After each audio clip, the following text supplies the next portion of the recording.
नमस्कार फ्रेंड्स, स्वागत है आप सभी का। इसरो का नाम तो सुना होगा। जी हाँ, वही इसरो जिस पर हर भारतीय को गर्व होता है, जिसका पूरी दुनिया में अपना एक अलग डंका बजता है। जी हाँ, बात कर रहा हूँ इंडियन स्पेस रिसर्च ऑर्गेनाइजेशन। भारतीय अंतरिक्ष अनुसंधान संस्थान में साइंटिस्ट व इंजीनियर, ये दो तरीके की भर्तियां निकल करके आई है। टोटल 303 पद है। इतनी बड़ी भर्ती, वो भी ग्रुप ए के पद पर, बहुत कम आती है, वो भी इसरो में। अगर आप भी इंजीनियर या साइंटिस्ट बनना चाहते हो, वो भी गवर्नमेंट इंजीनियर, जिसका रेपुटेशन समाज में बात करें या आपके मोहल्ले में बात करें या देश में बात करें या विदेशों में बात करें, वो अलग लेवल का होता है। अगर आप इसरो में जॉब कर रहे हो तो क्या एलिजिबिलिटी है, कैसे सिलेक्शन होगा, कितनी सैलरी मिलेगी, एज कितना होगा, ये सारी चीज़ें इस पूरे वीडियो में मैं डिस्कस करने वाला हूं। तो ध्यान से देखिए, इसरो की तरफ से ये भर्ती निकल करके आई है। साइंटिस्ट व इंजीनियर के पद पर आपकी भर्ती होगी, ठीक है। और ये जो पद है ना, ये ग्रुप ए टाइप का पद है, जिसमें नॉन गजेटेड पद है। ये आपको नॉन गजेटेड, गजेटेड नहीं है, नॉन गजेटेड पोस्ट है। ग्रुप ए का पद आपको दिया जाएगा। टोटल अगर सीट की बात करूंगा तो 303 टोटल सीट है, जो कि ऑल इंडिया बेसिस पे है। मतलब पूरे भारत के किसी भी राज्य के कोई भी कैंडिडेट आवेदन कर सकते हैं। आवेदन करने का जो डेट है वो बहुत जरूरी है जानना। तो 25 मई, मतलब आज से आप ये फॉर्म को भर सकते हैं। ऑनलाइन के माध्यम से फॉर्म कैसे भरना है, ये वीडियो आप देखते रहिएगा। मैं आगे इस वीडियो में आपको बताने वाला हूँ। अगर लास्ट डेट की बात करेंगे तो 14 जून है। मतलब 20 दिन का आपके पास समय है। 20 दिन के माध्यम से, 20 दिन में आपको ये फॉर्म ऑनलाइन के माध्यम से भर देना है। फॉर्म फी की बात करेंगे, जनरल, ओबीसी और ईडब्ल्यूएस कैंडिडेट है, उनको 250 रुपये।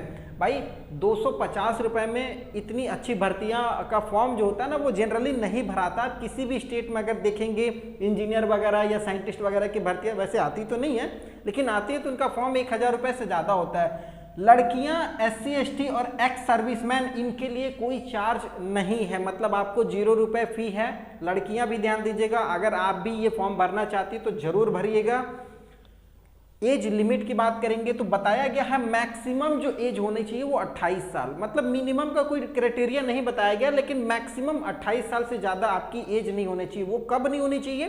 तो 14 जून फॉर्म का लास्ट डेट है, और इस डेट तक अगर आपका 28 साल से कम है तो फॉर्म भर सकते हैं। 28 साल भी हो रहा तब भी चल जाएगा, लेकिन 28 साल से ज़्यादा 14 जून तक हो गया तब नहीं भर सकते हैं, ठीक है। तो ये एज हो गया। आगे बात करते हैं एजुकेशन की। तो आपको पता है कि साइंटिस्ट व इंजीनियर है, तो भाई इंजीनियर बनने के लिए इंजीनियरिंग वाली डिग्री या साइंटिस्ट बनने के लिए साइंटिस्ट वाली डिग्री चाहिए।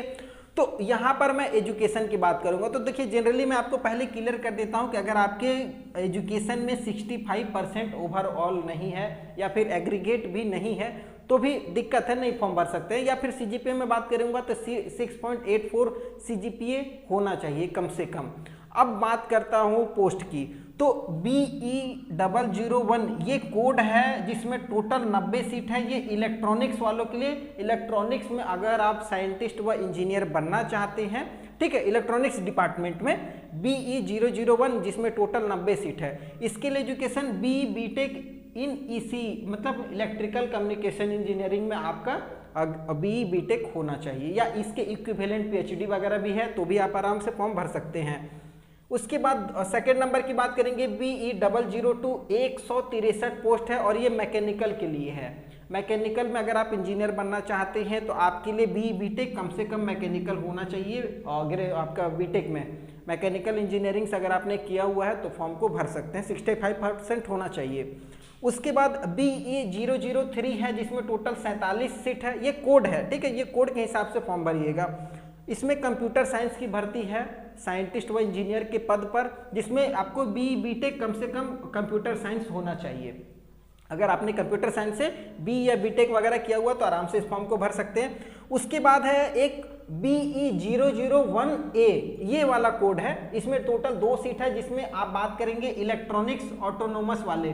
मतलब आपका B या BTech electrical and communication engineering से है, इलेक्ट्रॉनिक्स एंड कम्युनिकेशन इंजीनियरिंग से है, तो आप आराम से इस फॉर्म को भर सकते हैं। उसके बाद BE003/A, अगर इस पोस्ट में आप जाना चाहते हैं तो इसमें भी 1 सीट है, जो कि आपका कंप्यूटर साइंस होना चाहिए। BE या BTech में कंप्यूटर साइंस अगर आपका है तो आप इस फॉर्म को भर सकते हैं। 65% चाहिए।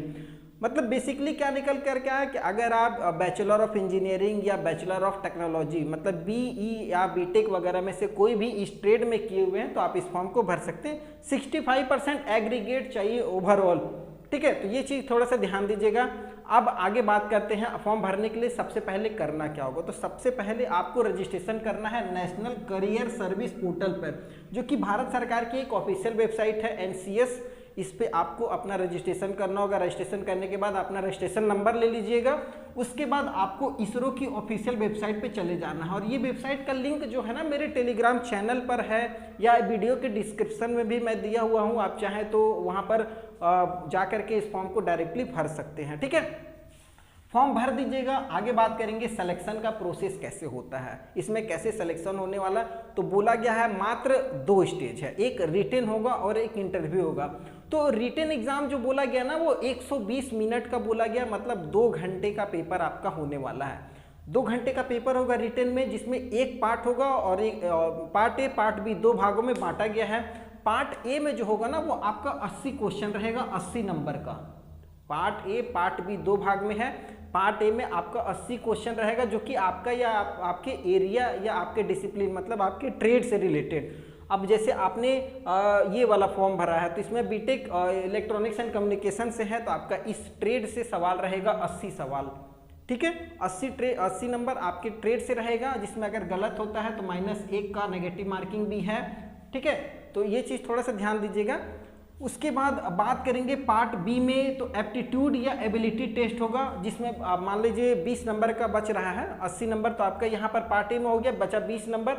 20 नंबर में एप्टीट्यूड या एप्टिबिलिटी टेस्ट होगा, जिसमें आपका टोटल 15 क्वेश्चन रहेगा। 15 क्वेश्चन में 20 नंबर आपको मिलेगा, ठीक है। अब ये कैसे बांटा जाएगा वो देखना पड़ेगा, लेकिन नेगेटिव मार्किंग इसमें नहीं है। इसमें -1 मतलब हर 3 गलत पे एक आपका -1 होगा, ये चीज़ थोड़ा ध्यान दीजिएगा। अब 15 क्वेश्चन 20 मार्क्स क्या क्या रहेगा, न्यूमेरिकल रीजनिंग रहेगा, लॉजिकल रीजनिंग, डायग्रामेटिक रीजनिंग, उसके बाद एब्स्ट्रैक्ट रीजनिंग और डिडक्टिव रीजनिंग, मतलब ओवरऑल रीजनिंग से ही सवाल बनने वाला है। 20 नंबर आपको यहाँ पर मिलेगा, मतलब इसमें नेगेटिव मार्किंग नहीं है। तो पार्ट बी वाले ऑप्शन जो भी आप है फॉर्म भरिएगा तो पार्ट बी वाले को पूरा अटेम्प्ट कीजिएगा, छोड़ना नहीं है, क्योंकि इसमें नेगेटिव मार्किंग नहीं है। रहा अपने ट्रेड से तो इसमें 80 सवाल है, 80 नंबर का होगा, ठीक है। तो अब ये दोनों मिला करके 2 घंटे का पेपर आपका होने वाला है, ठीक है। तो मतलब कितना सवाल हो गया आपका, यहाँ पर 80 और यहाँ पर 20, ठीक है। तो ये आप अपने अनुसार देख लीजिएगा।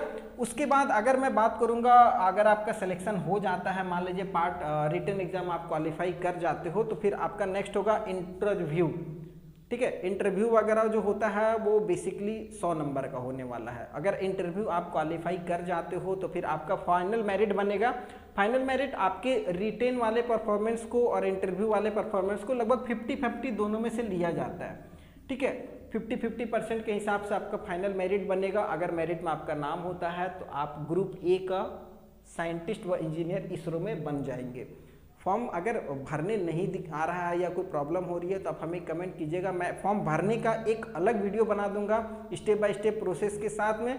अगर ये जानकारी आपको अच्छी लगी हो और समझ में आई हो ना तो चैनल को सब्सक्राइब कर लीजिएगा, क्योंकि आप लोग क्या ना चैनल सब्सक्राइब करते नहीं हैं और वीडियो देख करके चले जाते हैं। वीडियो आपको अच्छी भी लगती है, जानकारियाँ भी समझ में आती हैं, लेकिन फिर आप दोबारा अगर इस चैनल को खोजते हैं तो नहीं मिलता है।